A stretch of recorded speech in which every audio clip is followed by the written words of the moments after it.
Centre Mohamed Hassan Louazani pour la démocratie et le développement humain. De toutes ces questions, je suis sûre que dans la salle, il y a d'autres questions qui se sont peut-être posées à vous et se bousculent, j'ai l'impression. Donc, s'il vous plaît, prenez la parole, soyez brefs, présentez-vous.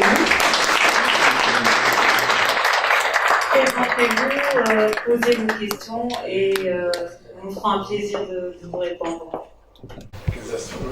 Bonjour, c'est le père. Alors, justement, il y a trois petits problèmes, trois questions. Pourquoi le livre n'est pas Hassan Louazani, si je donne le titre, ça. Alors, justement, il y a trois petites questions. La première concerne la place du livre dans la société marocaine. Le problème de lecture, etc. Avant, les Marocains lisaient. Pourquoi? Parce qu'il y avait des éditeurs, il y avait une communication. Moi, je crois que c'est un problème de communication. Comment faire aimer le livre, comment le présenter, etc. Les journaux ne font jamais de référence à des livres qui sortent. Ils ne suivent pas ça. De temps en temps, le matin, par exemple, parle d'un auteur, etc. À la télévision, ça c'est très bien, mais toujours des séances qui sont organisées en fin de soirée. C'est-à-dire vers 11h du soir, là où tout le monde est fatigué. Alors on commence par voir, par exemple, une petite table ronde avec un auteur, etc. Hier, j'ai suivi d'ailleurs une petite table ronde, la première, avec bien sûr, un auteur iranien, d'ailleurs, une dame, etc. Mais rares sont ceux qui peuvent suivre ça au-delà de 11 autres. Donc, les cafés nous contentent. Même les journaux, on lit les titres. Les Marocains ne lisent pas beaucoup. Ça, absolument, je crois que c'est une affaire de communication. Il faut communiquer. Il y a un deuxième problème dont nous souffrons, nous, au niveau des universités. C'est très grave. Très grave. Bon, il y a l'Internet qui a complètement fait reculer la lecture, etc. Et puis il y a un autre problème, c'est que nos étudiants, nos professeurs d'université, ne raisonnent plus. Pourquoi? Parce qu'ils ont quelqu'un qui est un bon professeur qui s'appelle Google, qui leur donne le raisonnement. Alors, on clique, on a le texte, on le donne au professeur. C'est fini. Ils ont la réponse. Et ça, c'est quand même incroyable. Alors, ça vient, comme on a dit, des bibliothèques universitaires qui sont vraiment out. Vous savez, nous avons maintenant des ouvrages, des nouvelles éditions que nous n'avons même pas. Des revues, il y a des revues qui l'ont bien, etc. Nos doyens et les universités sont préoccupés par autre chose, la formation, etc. Donc ça, c'est un problème très grave. Et puis il y a un autre problème, le piratage. Vous savez que, justement, une fois, j'ai essayé même d'assigner, parce qu'il faut le dire. On fait un bouquin, les étudiants prennent le bouquin, font des photocopies 20 mars. Rien du tout, ils commencent à vendre l'ouvrage. Même si vous leur vendez l'ouvrage à 10 dirhams, ils vont faire une photocopie et commencer à le vendre à une ça. Ils ne vont jamais l'acheter. Il y a 2 ou 3 qui achètent et vont les photocopies. Ah, c'est une règle. Ça, c'est vraiment le piratage et le plagiat aussi. Ah, c'est très important. Le plagiat, c'est tout un autre... On travaille de moins en moins. Alors, mais on aime prendre, par exemple, un ouvrage de quelqu'un. Nous avons trouvé ça dans des thèses. Quelqu'un qui prend un ouvrage, par exemple, traduit, etc., qui enlève les titres, etc., qui vient de le présenter. Alors, ça, c'est très important. Alors, un architecte, je vous raconte cette histoire qu'on a trouvée il y a longtemps. Un architecte. Soyez juste bref, comme ça on fait circuler la parole dans la salle. Un architecte, c'est très important. Un architecte se marie avec une fille qui était étudiante en économie. Alors lui, il a fait à l'école d'architecture à Paris un mémoire, vraiment une thèse de 3e cycle, sur la ville de Fès et l'urbanisme. Sa femme a pris le même sujet, il l'a présenté à son prof. Et il a été présenté à la soutenance. Heureusement qu'il y avait quelqu'un qui connaissait, qui a stoppé. Oui, maintenant, il y a des détecteurs de plagiat. Oui, bien sûr. Les dépôts électroniques. Alors, et troisième petit problème, l'éditeur. Vous savez, on dit une chose, l'éditeur bouffe l'auteur. Ça, vous savez, l'éditeur bouffe l'auteur. Non, moi, c'est mes auteurs qui me bouffent, là, parce que sinon, on va raconter mes soirées avec des collectifs et des divas qui ne rendent pas leur texte à temps. Je viens de signer un contrat avec l'Armatan, vous savez. Ah, mais l'Armatan, il ne faut surtout pas signer avec eux. Moi, je l'ai signé. Il faut surtout pas. Je l'ai signé, mon bouquin est sorti aujourd'hui, il y a une semaine. Et donc, vous toucherez votre premier centime de droit d'auteur quand vous aurez vendu 500 exemplaires. Alors qu'avant, j'ai publié mais ils à ont la été condamnés pour LGDG. ça. Avant, j'ai publié à la LGDG. D'accord, passez là-bas. Sur la question du Internet a fait reculer la lecture, je voudrais préciser que je voudrais vous citer l'expérience de la collection Zone qui est publiée par La Découverte. Alors eux, ils ont fait le choix de mettre l'intégralité du livre disponible en ligne sur Internet avec un logiciel qui permet d'éviter de faire des copier-coller. Et ils se sont rendus compte, avec tous des outils de lecture, que ça n'avait absolument pas tué l'intention de vente, parce que en général, c'est des essais assez denses. Donc les gens lisent l'introduction, ils lisent la table des matières, mais ils vont acheter le livre. C'est bien. Donc du coup, ça a permis à des essais peut-être assez pointus de toucher un lectorat. Donc moi, je ne considère pas du tout que Internet fait reculer la lecture, bien au contraire. Mais c'est pas la même lecture. C'est pas la même lecture. On veut répondre à votre question? Non. Allez-y. D'accord, on prend tout dans ce... On va prendre toutes les questions et après on répond à la fin. Je me présente, Mourkhez, acteur associatif. Comment voulez-vous faire face à tous ces problématiques de lecture alors qu'il y a à peine les Marocains lisent 2 minutes par an? On en parlait tout à l'heure, ce sont des chiffres qui sont basés sur rien et ils n'ont pas été... Je suis d'une part. D'autre part, comment voulez-vous faire face avec un ministère qui ne dispose même pas de 1% du budget général du pays? Merci.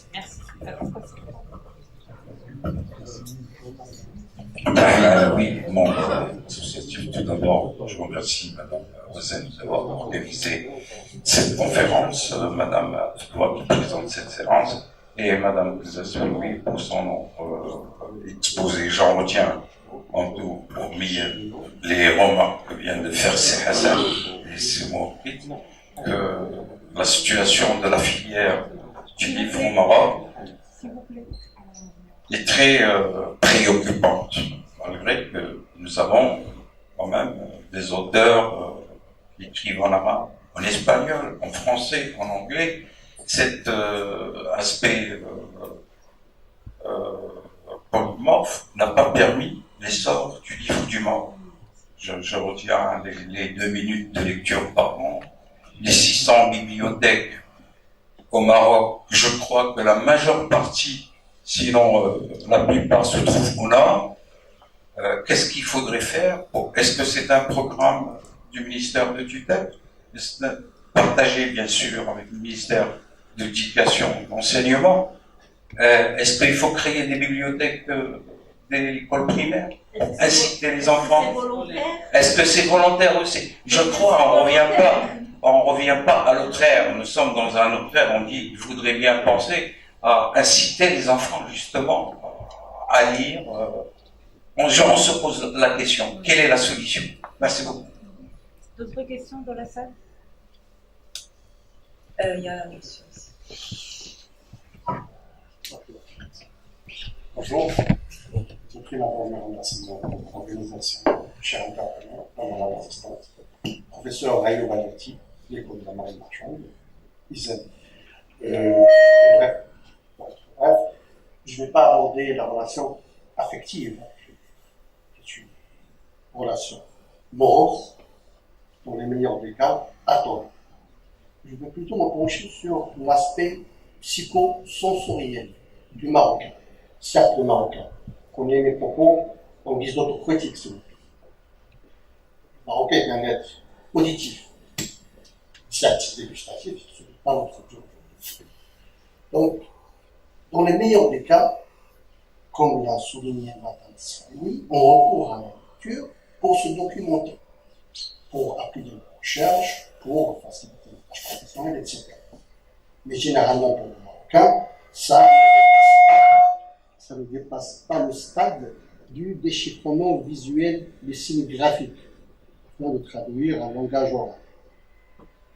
Ma question, on sait pertinemment que la tradition orale prime dans notre société, que l'oralité a le dessus sur l'écriture et sur la lecture. Ma question, comment réconcilier le marocain avec la lecture en le forçant, entre guillemets, à en recourir à ce sens pour mieux lire? Donc, une certaine visualité de la lecture, si j'ose. Merci. Je vous ai vu de votre côté, militant, associatif. Je voulais vous poser une question.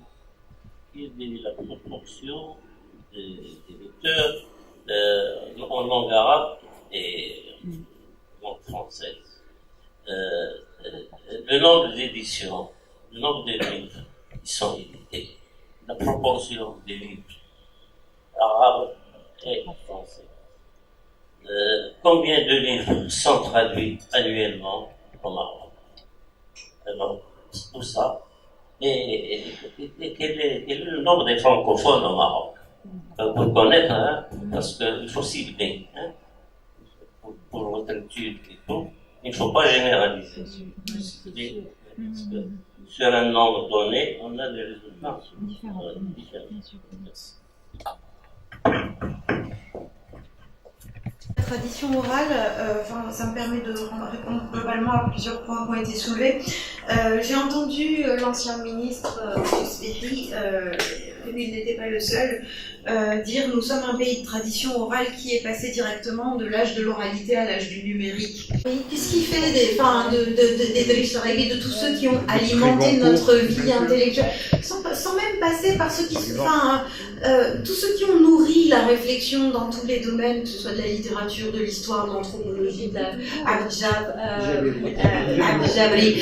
Ce sont des portables, donc c'est pas la peine de créer des bibliothèques publiques. C'est ça le sous-entendu de ce raccourci. On est en train de vivre aussi une très grande transformation de notre société, dont l'état de notre langue est le reflet, puisque la question de la tradition orale, aujourd'hui on est en train de la consigner par écrit pour éviter qu'elle se perde. Tous les gens qui font un travail de collecte du patrimoine oral montrent qu'on n'est plus autant que ça dans la tradition orale. Et en général, ceux qui se targuent de la tradition, qui se réclament de la tradition orale, c'est souvent pour s'excuser de ne pas faire leur travail quand ils supposent une mise à l'écrit et donc une synthétisation de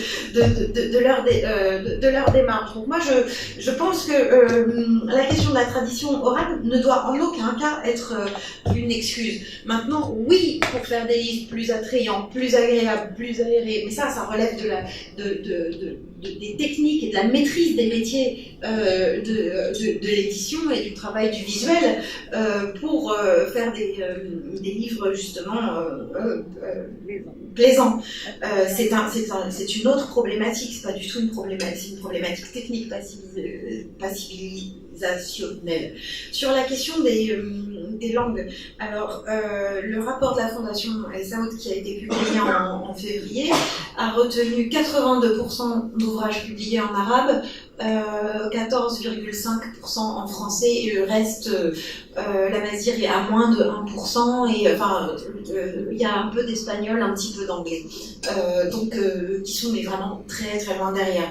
Donc Mohamed Sajanja a interprété ce phénomène comme la refermeture de la parenthèse qui s'était ouverte au Maghreb avec la colonisation de l'Algérie et l'imposition donc du français lié à cette histoire coloniale, et un réalignement sur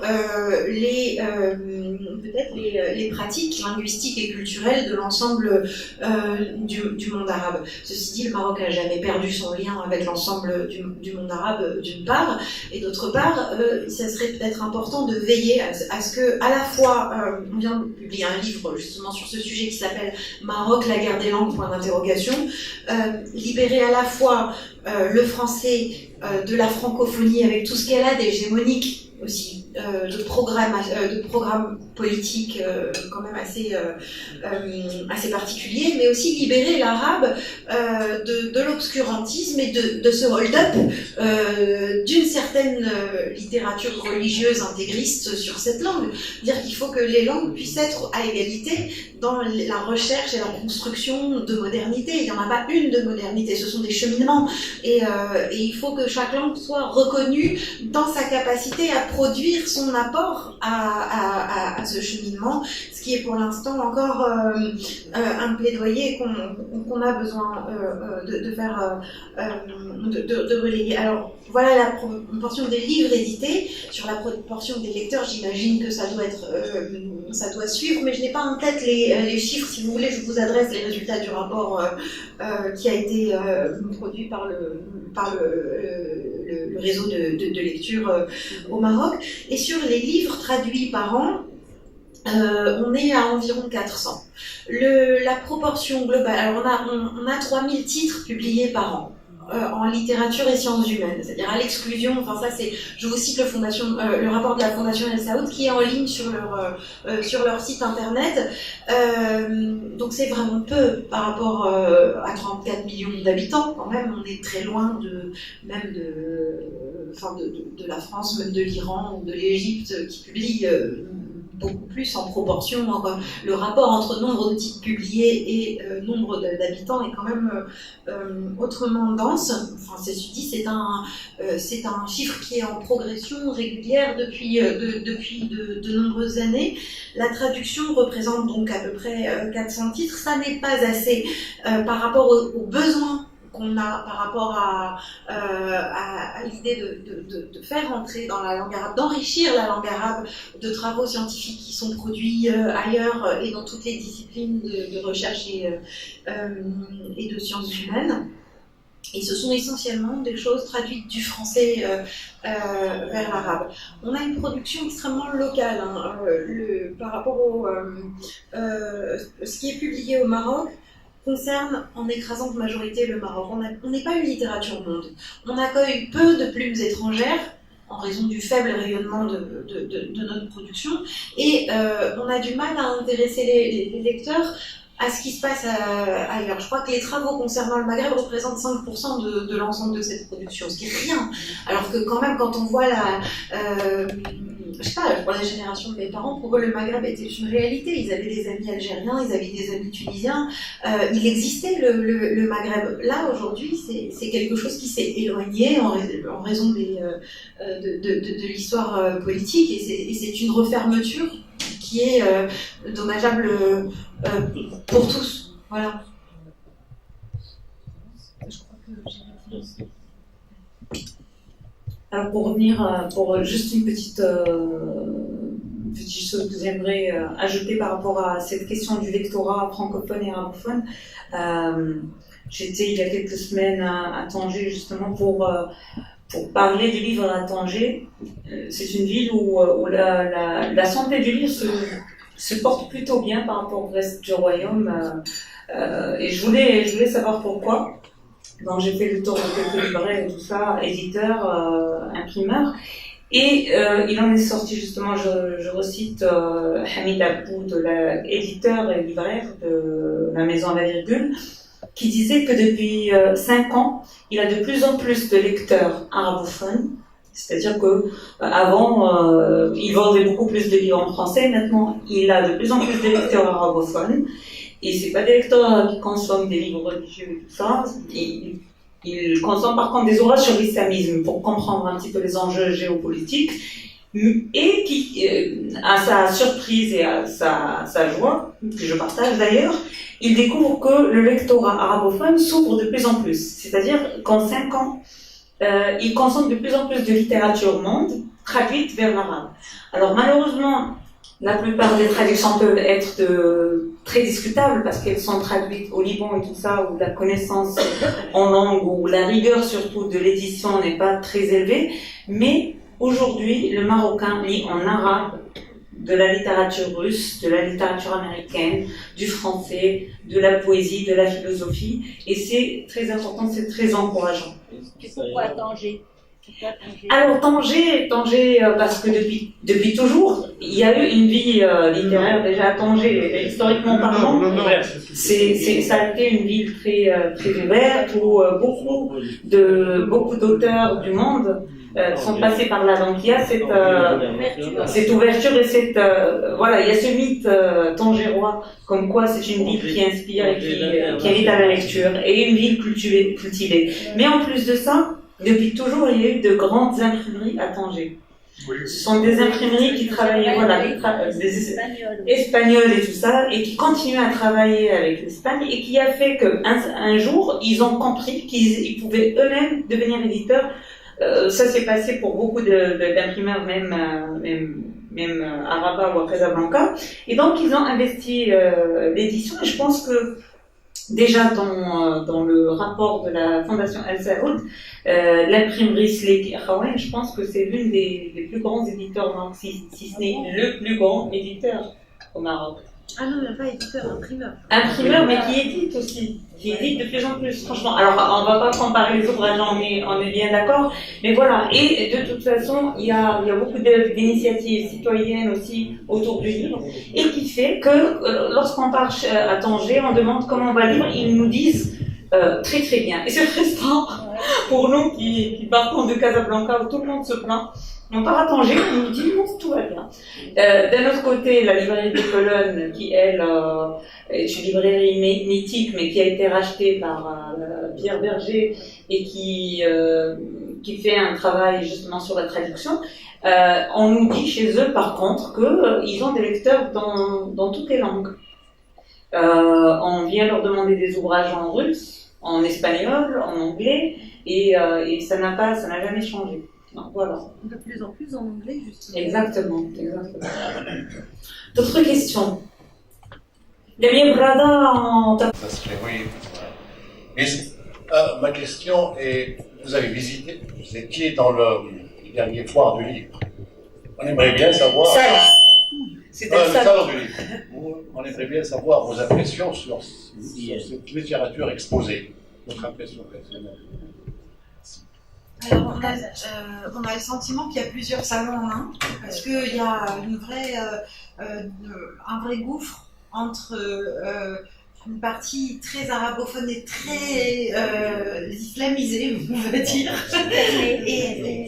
et puis alors qui est aussi le reflet du poids économique des structures, parce qu'il y a une hyper concentration à ce niveau-là. Quand vous regardez la carte, c'est plein de tout petits stands, mais ils arrivent avec des piles, des cartons, et c'est notre économie du livre. C'est une économie vraiment de foire, où on amène le plus de marchandises possible, et on écoule le plus de marchandises possible, y compris parce que c'est aussi un des points de rencontre pour ceux qui ne vont pas aller à Alger, à Tunis, au Caire, à Beyrouth, à Riyad, etc.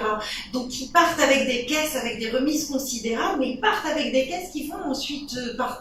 voilà. Donc ça, c'est une économie vraiment de grossistes. Alors que dans d'autres secteurs du salon, c'est une économie de libraire, de présentation, et on n'est pas du tout dans les mêmes métiers. Voilà. Ceci dit, moi, c'est un salon que j'aime beaucoup. Je trouve qu'il quelque part, il y a toujours des choses où on en râle, et vous m'excuserez d'aborder la question des toilettes. On me dit c'est quand même inadmissible qu'un salon international ose proposer des infrastructures comme ça aux gens. C'est quand même, c'est pas possible, quoi. Enfin, et pourtant, c'est un salon qui se structure. Enfin, je trouve que moi, je l'aime beaucoup. Je l'aime beaucoup parce que c'est un endroit populaire. Il y a trop d'endroits où on parle du livre, mais de façon élitiste. Et là, c'est important de voir des classes qui programment des sorties scolaires tout au long de la semaine, on a besoin que ce genre d'endroit se démultiplie, qu'il n'y ait pas un salon de 10 jours par an qui est épuisant pour tous les professionnels et qu'après on ferme et il n'y a plus d'autres endroits populaires où on peut voir les livres puisque les circuits des bouquinistes sont en voie de disparition. Et tout ce qui est circuit populaire du livre est en voie de disparition et ça c'est un vrai problème. Alors que, donc du coup, ça légitime complètement le salon du livre, quel que soit ce qu'on puisse avoir à lui reposer. Il y a un autre salon à Tanger qui a la moitié du budget de celui-là et qui est hyper élitiste, qui reçoit 400-500 personnes dans le salon où tout le monde a peur de rentrer, où les Tangérois ne mettent pas les pieds. Et du coup, c'est la bourgeoisie de Casaraba qui vient faire la fiesta à Tanger pendant quelques jours, prendre des photos avec quelques invités de choix, avoir des débats à relever. Mais quand on voit le budget, on se dit c'est proprement scandaleux que de l'argent public ne bénéficie pas à plus de monde. Alors ils font quelques ateliers dans les écoles, j'ai l'impression que c'est pour se donner bonne conscience, mais ce qu'on a besoin c'est que ces conférences soient traduites, puissent attirer plus de monde, que ça soit fait dans un endroit beaucoup plus ouvert, alors que le ciel est véritablement un lieu populaire et puis un lieu de fête populaire aussi. Moi je trouve que c'est chouette d'avoir des gaufres qui sont d'ailleurs excellentes. Je veux dire, moi je fais mon stock de gaufres lors du salon, quoi. Enfin, ce sont des lieux aussi où on a l'occasion de côtoyer dans des endroits ouverts des intellectuels reconnus qui font qui viennent, qui sont généreux, qui partagent leur savoir. Mais la question, c'est la démultiplication de ce genre d'espace. Voilà. Merci, professeur. Quand on parle de lecture aux bibliothèques, etc., on se limite uniquement aux villes, à l'urbain. Mais on anéantit ou on supprime le rural. Quel est le sort du rural dans ce cas? Il est très négligé, le rural, en effet. Là, l'enquête, je vous invite à aller regarder un site internet qui s'appelle artmap.ma. C'est l'association Racine pour le plaidoyer pour des politiques culturelles qui a lancé un grand projet d'états généraux de la culture, dans le cadre duquel on a fait des enquêtes sectorielles. Et moi, c'est moi qui ai fait l'enquête sur le secteur du livre, édition et lecture publique. C'était un inventaire des structures. Donc, et toute cette base de données a ensuite été mise en ligne sous forme de cartes. Donc ça fait apparaître vraiment les disparités et les inégalités territoriales. Donc ça, c'est vraiment la priorité de nos pouvoirs publics, vraiment de renforcer le tissu rural qui pour l'instant est extrêmement, est quasiment inexistant, quoi. J'ai oublié, pour terminer sur la question du salon du livre de Casablanca, sur son potentiel, parce que quand même, on est le plus grand salon du Maghreb. Je ne suis pas allée à Alger, mais je suis allée à Tunis, qui est un salon beaucoup plus petit. On a un vrai potentiel régional en termes de hub de circulation des idées et même de cession de droits, parce que là, depuis quelques années, il y a des rencontres professionnelles qui commencent à se régulariser, avec l'idée que, pour l'instant, en termes de cession de droits, de marché des droits pour les livres, pour les traductions, pour les adaptations et tout, la Mecque, c'est Francfort. Mais beaucoup de salons essayent aussi d'avoir leur propre hub des droits, et Casablanca est en train d'essayer de se positionner là-dessus. On est quand même le plus grand salon maghrébin, à la fois arabophone et francophone. On est au carrefour, on a des éditeurs qui viennent d'Afrique subsaharienne d'une année sur l'autre, qui ont leurs habitudes régulièrement. On a tous les éditeurs du monde arabe qui viennent parce que ça fait partie des grands rendez-vous dans le circuit arabe du livre. Et on a tout ce qui est représentation européenne qui font une programmation, la France notamment, mais aussi l'Espagne, qui sont très actifs. Donc, en termes de potentiel de professionnalisation, c'est un salon qui prend de l'importance. Et oui, et puis qui doit d'autant plus se structurer en vue de cette importance géopolitique. Il est quand même à la 24e édition, je crois. Oui, c'est ça. Je tiens quand même à souligner que depuis un an, on a aussi le salon Lettres du Maghreb, qui est un salon à Oujda et qui est ouvert justement aux auteurs du Maghreb et qui a été un succès cette année. Donc tu n'y étais pas, Kenza, mais on n'était pas mais informés. Attends, il y a Ouais, aussi un problème de manque de solidarité au sein de la. C'était en octobre. C'était en octobre et c'était une réussite. Franchement, c'était une très belle réussite. Et on espère justement qu'il y aura plus de problèmes de communication. C'est pas un problème de communication, c'est un problème de gouvernance. Parce que le problème aussi au sein du monde de l'édition, c'est le manque de solidarité entre les professionnels et la misère qui règne fait que chacun essaye de grappiller des bribes auprès de différentes agences et de garder ses cacahuètes pour soi. Pas, voilà, c'est l'écureuil. Et de pas partager avec l'ensemble de la profession alors qu'on ne s'en sortira que collectivement. Donc essayer de dire je fais un truc pour dire c'est moi qui fais... Bon, enfin, passons. Juste une question aussi par rapport au phénomène de librairie. Dans nos pays présidents avancés, le libraire indépendant se bat contre la mort programmée pour certains et en français au principe de grands groupes. Il y a eu d'abord les grandes surfaces. Ici, je n'ai pas fait attention, mais les grandes surfaces ont tué bien de petits libraires qui n'arrivent plus à survivre. J'ai souvenir que, se baladant à la Médina de Bèze, aussi à Meknès, il y a fort longtemps, il y avait des libraires traditionnels. Est-ce que ces milieux-là, qui diffusaient quand même pas mal de livres, bien, il y avait toujours des gens qui étaient là, est-ce que ces gens-là peuvent survivre dans ce contexte actuel? Vous l'avez pris en considération? Est-ce qu'il y a une enquête? Est-ce qu'il y a des doléances de leur part? Quand vous parlez de libraires traditionnels, vous parlez de bouquinistes? Dans les médinas. Les bouquinistes, les vieux bouquins? Ouais. Je ne sais pas si c'est des vieux bouquins. Ils ne vendaient pas que des vieux bouquins. Ils vendent aussi du scolaire, ils vendent de tout. Mais aussi, on faisait des livres anciens. Ça, c'était une première question. L'autre, en vous écoutant, et je vois que ce défi du livre, c'est un phénomène mondial, général, qui se fort un peu partout. Essayant d'observer un peu ce qui se passe au Maroc à certains niveaux, je sais qu'ici, on ne s'y retrouve pas toujours parce que chaque fois que je reviens, feuilletant les magazines et la presse, il y a toujours des grandes commissions, de grands conseils de révision, des conseils supérieurs de ceci et de cela, de la recherche, de la science, d'enseignement, de réforme, etc. Siman et compagnie qui président ce genre de choses, enfin bref, de ce qu'on entend. Est-ce que des représentants du livre, ou cette question que vous avez soulevée, est inscrite au programme? Parce qu'il s'agit de réformer, je ne veux pas dire révolutionner, mais de réformer, d'adapter la formation et la culture aux défis du XXIe siècle. Évidemment, je ne vois pas comment on pourrait programmer quoi que ce soit sans répondre aux questions que vous avez soulevées. Et alors je me pose la question, mais bien vous écoutant, est-ce que ces milieux-là, il n'y a pas toujours les meilleurs professionnels qui sont dans ces commissions? Est-ce que là vous êtes informés? Ça m'intéresse beaucoup. Alors sur votre question, je ne sais pas. Franchement, je ne peux pas vous dire. A priori, un livre en vente comme celui-ci, s'il y a des gens qui font leur travail avec conscience, ils devraient l'acheter et le lire.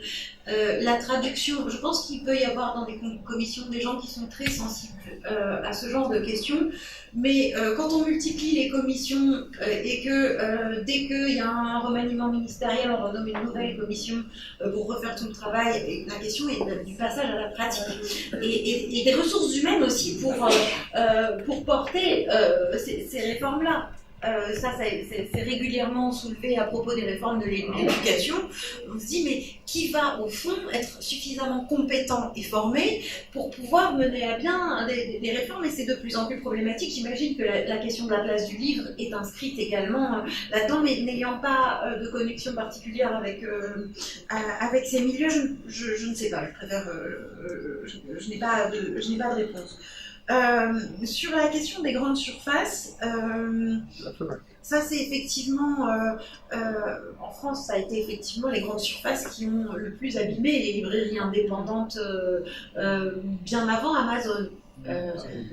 Alors pour vous raconter une expérience que nous avons eue avec la FNAC, eh bien ça fait un an qu'ils ont nos livres, ils les vendent très bien d'ailleurs, mais ça fait un an qu'on attend le règlement de nos factures et nous sommes passés à la mise en demeure parce que leur système de centralisation fait que ils dépassent largement le délai des usages commerciaux de règlement des factures. Donc quelque part, ils donnent une certaine visibilité parce que des gens fréquentent ces endroits, donc ils vendent plutôt bien, mais ensuite s'ils ne payent pas, ils sont toxiques pour l'écosystème. Voilà. Alors après, on voit la presse professionnelle, Livre Hebdo par exemple, en France, se réjouir que la FNAC ait ouvert un 3e magasin au Maroc. Moi, ça me laisse un peu sceptique parce que ce ne sont pas des bonnes pratiques. On a besoin bah oui, moi j'ai besoin qu'ils vendent mes livres, mais j'aimerais bien qu'ils me payent en même temps parce que moi j'ai un imprimeur à payer pour les livres suivants. Enfin, et puis parce que rien ne justifie ces délais. Alors la grande surface. Et puis en plus parce que souvent les directions, on prend des gens qui sortent d'écoles de commerce, mais qui n'ont pas particulièrement de sensibilité, et c'est le moins qu'on puisse dire, à la littérature, on va être poli. Et après, ils ont des exigences de rentabilité, de chiffres qu'ils imposent à des libraires qui, eux, sont formés, connaissent le métier, mais qui ont quand même une éthique du métier de la librairie. C'est quand même un métier où on n'impose pas aux gens d'acheter, où on incite, où on donne envie, mais on ne va pas mettre le couteau sous la gorge des gens pour qu'ils achètent. Et si derrière, ils ont des managers qui leur disent on veut du chiffre, ça laisse perplexe. Mais quand vous installez la FNAC à Morocco-Bol, vous voyez, les gens vont beaucoup plus vers d'autres... oui. Mais il paraît qu'ils vendent quand même, ils vendent pas mal. Mais après, est-ce que, justement, pour rebondir sur cette question, est-ce qu'on peut parler justement de cette concurrence-là avec la FNAC? Parce que la FNAC existe depuis peu. Est-ce que la FNAC va tuer les libraires, ou alors la librairie va être tuée, par exemple, par le piratage, qui est une spécificité d'ici, qui n'existe pas en France, par exemple? Moi, ce que je vois dans le piratage, c'est aussi que les gens, ils ont envie de lire. Donc, si on arrive à structurer ce domaine, parce que ça crée des emplois, même si ce sont des emplois informels, précaires, et du coup, enfin, je crois que mes sources pour mon enquête m'avaient quand même émis le chiffre de 3 millions de dirhams par an de chiffre d'affaires. C'est pas rien. Donc ça veut dire que tout ça, si on arrive à le réinsérer dans l'économie formelle, en formant les gens et ça me paraît beaucoup plus important. Après, la concurrence entre des grosses chaînes et des librairies indépendantes, effectivement, elle aura raison des librairies indépendantes s'il n'y a pas de loi sur le prix unique du livre. C'est ça, c'est vraiment ça l'enjeu. Mesdames et messieurs, merci beaucoup d'avoir été présents à cette rencontre, d'avoir posé des questions. J'espère que la rencontre vous a informé sur cette question du livre. Et j'aimerais vraiment vous inciter à vous procurer ce livre qui est très très important, le livre À l'épreuve des failles de la chaîne au Maroc. Je ne fais pas de pub inutile pour Kenza Sfraoui. C'est un livre clé qui va vous expliquer, vous éclairer davantage sur cette question.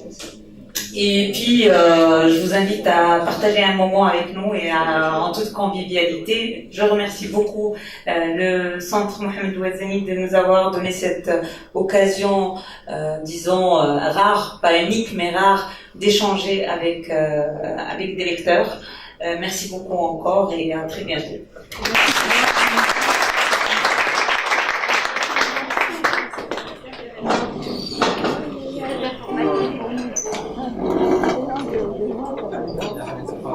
Est-ce que le député